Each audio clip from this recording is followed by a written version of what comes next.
नमस्कार दोस्तों, target with PS Parihar channel में आपका स्वागत है। आज के इस वीडियो में हम लोग बात करेंगे सबसे पहले माध्यमिक शिक्षा सेवा चयन बोर्ड की भर्ती टीजीटी और पीजीटी की एग्जैक्ट डाटा मिल गया है कि टीजीटी में कितने आवेदन हुए हैं, पीजीटी में कितने आवेदन हुए हैं, और इसकी भी चर्चा करेंगे कि क्या टीजीटी और पीजीटी की आवेदन तिथि फिर से बढ़ेगी। बात होगी सीटीईटी नोटिफिकेशन की, फिर बात होगी एलटी ग्रेड कोड अपडेट की, जिसकी वजह से भर्ती नहीं आ रही, समकक्ष विवाद जो चल रहा था हिंदी विषय का। उसके बाद में हम लोग बात करेंगे लेखपाल भर्ती परीक्षा की, फिर हम लोग बात करेंगे अन्य कोर्ट अपडेट्स की। तो वीडियो को जल्दी से लाइक कर दें, शेयर कर दें, और जिन छात्रों ने चैनल को अभी भी सब्सक्राइब ना किया हो तो जल्दी से सब्सक्राइब कर लें, ताकि आप लोगों को भी इसी प्रकार की ऑथेंटिक अपडेट सबसे पहले मिलती रहे।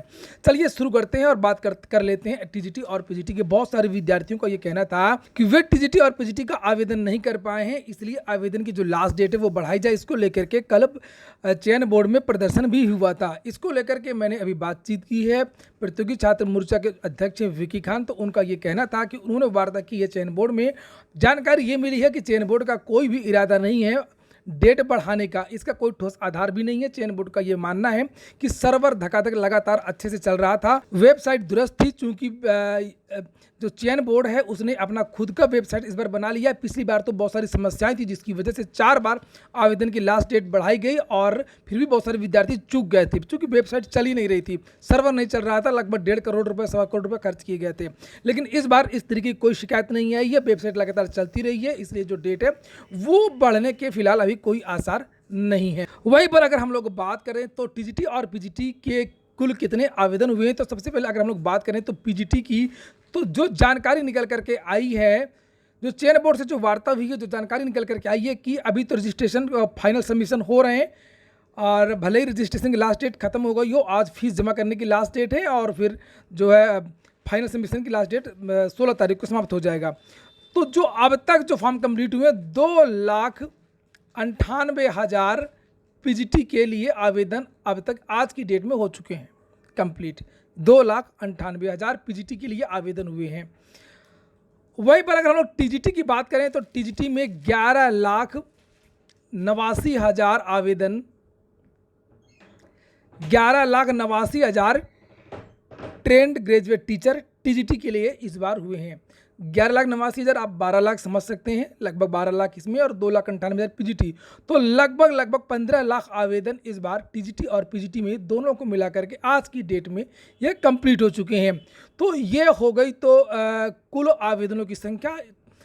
थोड़ा सा कंपटीशन इस बार टफ होने जा रहा है, चूँकि पदों की संख्या कम है। आप लोग पढ़ाई करते रहें, और चूंकि साक्षात्कार नहीं है, अब भगवान भरोसे वाला काम नहीं, जो मेहनत करेगा वो सबसे आगे जाएगा, उसका चयन निश्चित रूप से होगा। और बहुत जल्दी मैं एक श्रृंखला जारी करने वाला हूं, बहुत सारे लोगों के साक्षात्कार आपको इस चैनल के माध्यम से मिलेंगे, अलग अलग प्रकार के। कुछ महिलाएं भी होंगी, कुछ नए युवा भी होंगे, और कुछ पुराने भी होंगे, जिससे आप लोग मोटिवेट हो सके। टीजीटी पीजीटी की जो परीक्षा है वो अक्टूबर के लास्ट में, मैंने पहले ही बताया था इसके बारे में वीडियो, अक्टूबर के लास्ट में टीजीटी और पीजीटी की जो है परीक्षा होने की प्रबल संभावना है। ये बात तो हो गई टीजीटी और पीजीटी की। तो लगे हाथ अब बात कर लेते हैं एलटी ग्रेड की। एलटी ग्रेड की सुनवाई हुई कोर्ट में, और 24 नंबर कोर्ट में सुनवाई थी। प्रतिंकर दिवाकर जज साहब हैं, उनकी बेंच में सुनवाई हुई, और लगभग 1.5 घंटे तक बहस हुई। सरकार का ये कहना है कि जो हमने विज्ञापन जारी किया था हिंदी के लिए, विज्ञापन के अनुसार हम भर्ती करेंगे, जबकि विद्यार्थियों को ये कहना है कि जो माध्यमिक शिक्षा सेवा चयन बोर्ड से जो टीजीटी की वैकेंसी आती है, तो उसमें जो अर्हता संस्कृत वाला है, उसमें चाहे आप इंटर में संस्कृत हो, चाहे ग्रेजुएशन में संस्कृत हो, उसमें आप लोग आवेदन कर सकते हैं, जबकि ऐसा एलटी ग्रेड में नहीं है। तो दोनों लगभग हाई स्कूल में वो भी पढ़ाते हैं टीजीटी वाले, हाई स्कूल में एलटी वाले भी पढ़ाते हैं। तो ये अलग अलग योग्यताएं कैसे हैं, ये गलत बात है, और ऐसी बहुत सारी भर्तियों को लेकर के बदलाव आयोग में हुए भी हैं, ये विद्यार्थियों का तर्क है। इसको लेकर के बहस हुई है।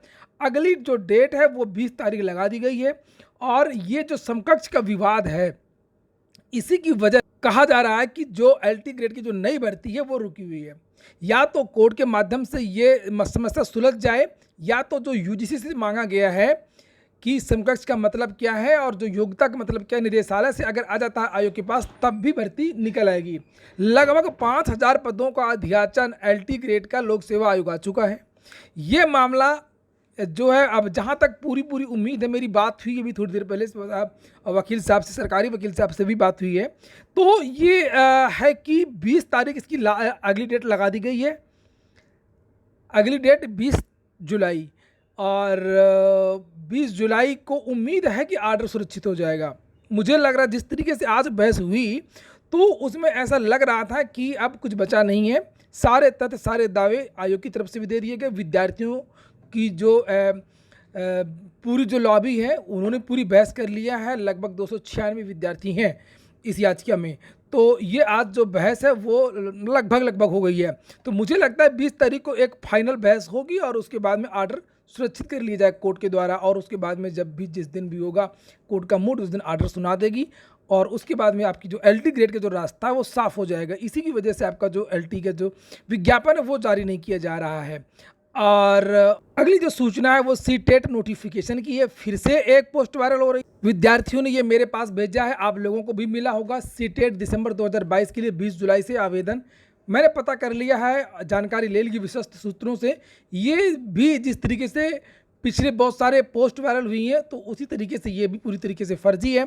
और एक समाचार पत्र नहीं है, बहुत सारे समाचार पत्रों में सीटेट की नोटिफिकेशन के बारे में ये जानकारी दी गई है, जिसमें कहा गया है कि 20 जुलाई से इसके लिए आवेदन शुरू होंगे और इसकी जो परीक्षा है वो 15 नवंबर से 16 दिसंबर को होगी। लेकिन मुझे जानकारी ये मिली है कि सीटेट का जो नोटिफिकेशन है वो किसी भी समय जारी हो सकता है। ये जो लेकिन जो छपा हुआ ये पूरी तरीके से फर्जी है। इसके बाद में 2 और कोर्ट अपडेट हैं, उसकी भी चर्चा कर लेते हैं। एक तो है लेखपाल भर्ती परीक्षा तारीख, और कल हाईकोर्ट में PET कट ऑफ की सुनवाई। कल PET कट ऑफ को लेकर के 2 सुनवाई होनी है, इसके बारे में मैंने कल भी वीडियो बनाया था। और एक तो आदित्य वाला है और एक दिव्यांग छात्रों का है, जिसकी जो डेट है 12 तारीख लगी थी, 12 वाला 14 को सुनना है। तो ये दोनों केस, जो आदित्य वाला जो मामला है जो वो डबल बेंच में है, और इसकी जो सुनवाई होने में मुझे लगता है कि लेखपाल भर्ती की परीक्षा तारीख में कोई बदलाव नहीं होगा, और बहुत ज़्यादा संभावना है कि इन छात्रों को याची लाभ इस बार मिलने की उम्मीद। छात्रों का कहना है कि PET की जो कट ऑफ है एक निश्चित कट ऑफ होनी चाहिए। वहीं दिव्यांग छात्रों का ये कहना है कि अलग अलग कैटेगरी के जो दिव्यांग होते हैं उनकी अलग अलग कट ऑफ तय होनी चाहिए।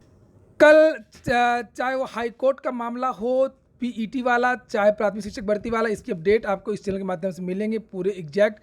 जब कोई जानकारी होगी तभी वीडियो बनाया जाएगा, बार बार वीडियो नहीं बनेगा। की कोर्ट शुरू होने वाली है, कोर्ट शुरू होने वाली है, अभी सुनवाई नहीं हुई है, ऐसी जानकारी आपको नहीं दी जाएगी। शाम को ही जानकारी मिलेगी। और इसके बाद में अगली जो सूचना है वो प्राथमिक शिक्षक भर्ती B.Ed बाहर अपडेट। इसकी कल महत्वपूर्ण सुनवाई होनी है। ये आप लोग देख सकते हैं, ये केस नंबर है जिसमें DLED के जो छात्र हैं, जो B.Ed के जो छात्र हैं, उन लोगों ने ये केस किया है। उन विद्यार्थियों का कहना है कि TET से भी इन छात्रों को बाहर किया जाए और प्राथमिक शिक्षक भर्ती से भी B.Ed के छात्रों को बाहर कर दिया जाए, जिस तरीके से राजस्थान इत्यादि राज्यों में बाहर किया गया है। मध्य प्रदेश में भी विद्यार्थियों ने केस किया है कि B.Ed के छात्रों को अब प्राथमिक से बाहर कर देना चाहिए। बेंच बदल चुकी है, आप लोग यहाँ पर देख सकते हैं कि 14 जुलाई ये डेट पड़ी हुई है। Case is listed in the code number 35। 35 number code पर इसकी सुनवाई होनी है। Serial number 44। उम्मीद है कि 12 बजे या 1 बजे के आसपास ही इसकी सुनवाई हो जाएगी। हो सकता है कि सेकेंड मीटिंग भी चल जाएगा, कोई बड़ा केस बीच में आ गया, बहस ज़्यादा चली गई। बेंच अब जो है, अब इसकी सुनवाई विवेक वर्मा जी की बेंच में होनी है। और B.Ed के छात्र भी मजबूती से अपना डिफेंड कर रहे हैं। B.Ed के छात्रों की पहली कोशिश है कि किसी तरीके से स्टे हटे, यानी कि जो उनकी TET की जो मार्कशीट रोकी गई हैं वो रिलीज की जाए, और साथ में सरकार पर भी B.Ed के जो छात्र हैं वो दबाव बना रहे हैं कि सरकार B.Ed छात्रों की तरफ से मजबूत पैरवी करे। जो भी अपडेट्स होंगी आपको इस चैनल के माध्यम से दे दी जाएंगी। ये हो गया आज का वीडियो अगर आपको अच्छा लगा हो तो वीडियो को लाइक अवश्य कर दिया करें। पूरा वीडियो सुनने के लिए बहुत बहुत धन्यवाद।